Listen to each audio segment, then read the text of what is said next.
स्वागत तो करो हमारा।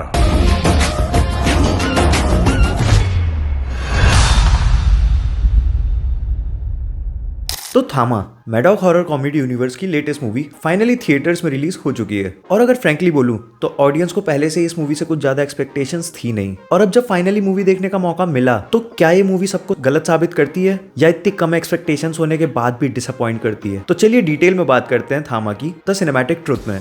Let's get started.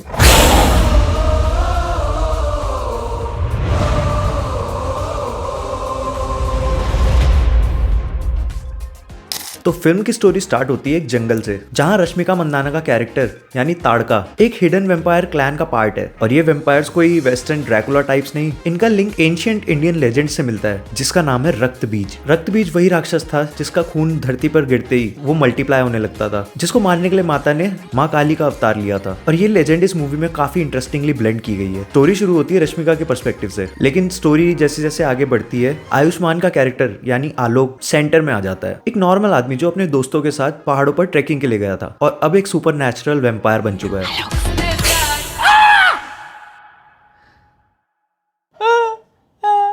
अगर डायरेक्शन की बात करें तो उस मूवी को डायरेक्ट करा है आदित्य सरपोदर ने, जिन्होंने इससे पहले सेम यूनिवर्स की मुंजिया मूवी भी डायरेक्ट करी है। और थामा भी काफी हद तक मुंजिया की टोन को ही कंटिन्यू करती है। कलर पैलेट थोड़ा ब्लूइश ग्रीन है जो इसे एक वेम्पायरिश वाइब तो जरूर देता है, बट हॉरर वो सिर्फ इस यूनिवर्स के नाम में दिखता है, इस मूवी में नहीं। और जो बात स्टैंड आउट करती है वो है वेम्पायर लोर। इस बार बस कोई खून चूसने वाले क्रीचर्स नहीं, बल्कि एक स्ट्रक्चर्ड वेम्पायर सोसाइटी दिखाई जाती है जिनकी अपनी खुद की हिस्ट्री, कल्चर, पॉलिटिक्स और सेट ऑफ रूल्स भी हैं। मैडॉक का हॉरर कॉमेडी यूनिवर्स क्लियरली अपने सिनेमैटिक वर्ल्ड को एक्सपैंड कर रहा है और वो एम्बिशंस इनकी हर एक मूवी में दिखाई भी देते हैं। तो अगर कॉमेडी की बात करें, जो कि इनके यूनिवर्स के नाम में ही आता है हॉरर कॉमेडी, जिसमें से हॉरर तो एब्सेंट था ही, कॉमेडी की बात करें तो इस मूवी को भी यूनिवर्स की बाकी मूवीज के फॉर्मेट पे ही बनाया गया है, लेकिन कॉमेडिक टोन काफी अनइवन था। कुछ जोक्स तो इन्होंने डायरेक्टली मीम्स में से उठा लिए, जैसे लप्पू सा लड़का, झिंगूर सा लड़का, ये वो लेकिन कुछ मूवमेंट्स जेन्युइनली काफी फनी फील होते हैं। स्पॉइलर अलर्ट, जैसे जब जना पहली बार आयुष्मान के कैरेक्टर को देखता है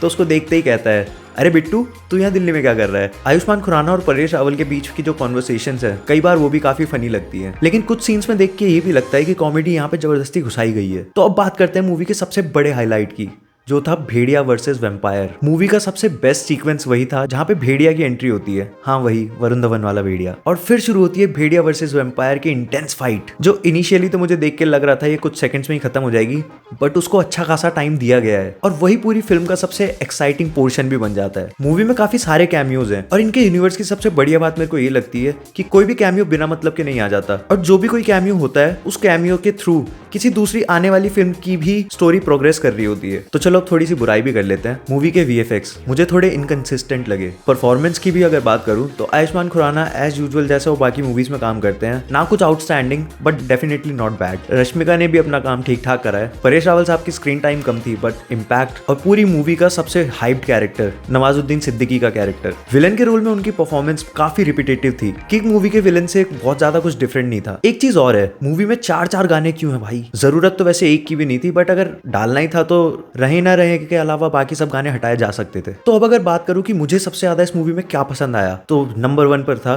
भेड़िया वर्सेस वेम्पायर, दूसरा इंटरकनेक्टेड यूनिवर्स और कैमियोज, और कहीं कहीं पे कॉमेडी भी लैंड करती है। और कुछ चीजें जो मुझे नहीं पसंद आई, मीम्स वाले जोक्स, फर्स्ट हाफ थोड़ा स्लो फील होता है, नवाजुद्दीन का कैरेक्टर, हॉरर के नाम पे और अननेसेसरी सॉन्ग्स। तो फाइनली क्या तुम्हें ये मूवी देखनी चाहिए या नहीं? ये एक परफेक्ट हॉरर कॉमेडी तो नहीं है, लेकिन मैडॉक यूनिवर्स के एक्सपेंशन में एक इंटरेस्टिंग चैप्टर जरूर है। फर्स्ट हाफ थोड़ा डल फील हो सकता है but second half gear change करके स्पीड बढ़ाता है। पिछली मूवी में जो कुत्ते जैसा भेड़िया था उससे एक प्रॉपर वेयरवुल्फ में ट्रांसफॉर्मेशन और इंटरकनेक्टेड प्लॉटिंग, और मैडॉक यूनिवर्स के फ्यूचर को जो ये टीज करते हैं जिसका स्कोप काफी बड़ा हो सकता है। तो अगर आप मैडॉक यूनिवर्स के फैन हो तो आपको ये मूवी देखने से कोई रोक नहीं सकता, और अगर नहीं भी हो तो थामा एक वन टाइम डिसेंट वॉच है। तो अगर आपने भी ये मूवी देख ली और मेरी बातों से एग्री करते हो तो कमेंट्स में जरूर बताना। तो मिलते हैं नेक्स्ट वीडियो में, और तब तक के लिए स्टे सिनेमैटिक। सब्सक्राइब करते हुए जाना।